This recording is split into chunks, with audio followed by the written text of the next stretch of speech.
പള്ളിക്കര ഗ്രാമപഞ്ചായത്തിലെ സ്ഥാപനങ്ങൾ ഇനി ഹരിത സ്ഥാപനങ്ങൾ. ഉദുമ MLA CH കുഞ്ഞമ്പു പ്രഖ്യാപനം നടത്തി. പള്ളിക്കര ഗ്രാമപഞ്ചായത്തിലെ മുഴുവൻ വിദ്യാലയങ്ങൾ, ഓഫീസുകൾ, അംഗൻവാടികൾ എന്നിവ ഹരിത പ്രോട്ടോകോൾ പാലിക്കുന്ന ഹരിത സ്ഥാപനങ്ങളായി ഉദുമ MLA CH കുഞ്ഞമ്പു പ്രഖ്യാപിച്ചു.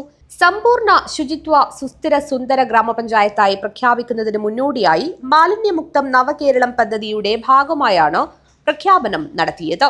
39 അംഗൻവാടികൾ, 15 വിദ്യാലയങ്ങൾ, 15 സ്ഥാപനങ്ങൾ, 98% വാതിൽപ്പടി ശേഖരണം, 90%ഓളം ഹരിത അയൽക്കൂട്ടങ്ങൾ എന്നിവയാണ് ഹരിത സ്ഥാപനങ്ങളായി പ്രഖ്യാപിച്ചത്.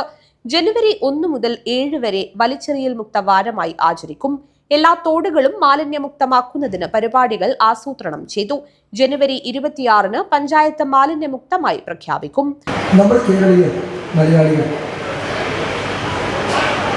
രണ്ട് മൂന്ന് കാര്യങ്ങളിൽ നമുക്ക് പ്രത്യേകതയുണ്ട്. ഒന്ന്, നമ്മുടെ ശരീരം ഏറ്റവും നന്നായി സൂക്ഷിക്കുന്നവരാണ്. പണ്ടായ ആയിരുന്നില്ല അവിടെ പറഞ്ഞു, പണ്ട് കുളിക്കണമെന്നില്ല, ഇപ്പോൾ എല്ലാവരും കുളിക്കും. 2 നേരം കുളിക്കും. 2 നേരം കുളിക്കുന്നെങ്കിൽ 2 നേരം കുളിക്കണം. സോപ്പിട്ട് കുളിക്കും. നമ്മൾ പ്രത്യേകതയാണ്. ചിലർക്ക് സോപ്പ് നമ്മൾ സാധനമേ വാങ്ങില്ല. പിന്നെ നമ്മൾ നല്ല വസ്ത്രം ധരിക്കും. അലക്കി ഒരു ദിവസം ഇട്ടാൽ പിറ്റേ ദിവസം അലക്കി ഇസ്തിരി ഇട്ട് നല്ല വസ്ത്രം ധരിക്കുന്നവരാണ്. പരിപാടിയിൽ പള്ളിക്കര ഗ്രാമപഞ്ചായത്ത് പ്രസിഡന്റ് M കുമാരൻ അധ്യക്ഷത വഹിച്ചു. Standing committee chairman K Manikandan സ്വാഗതം പറഞ്ഞു.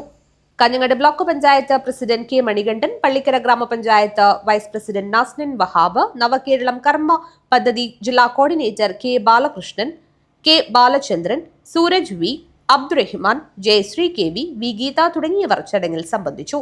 News bureau, Kanhangad.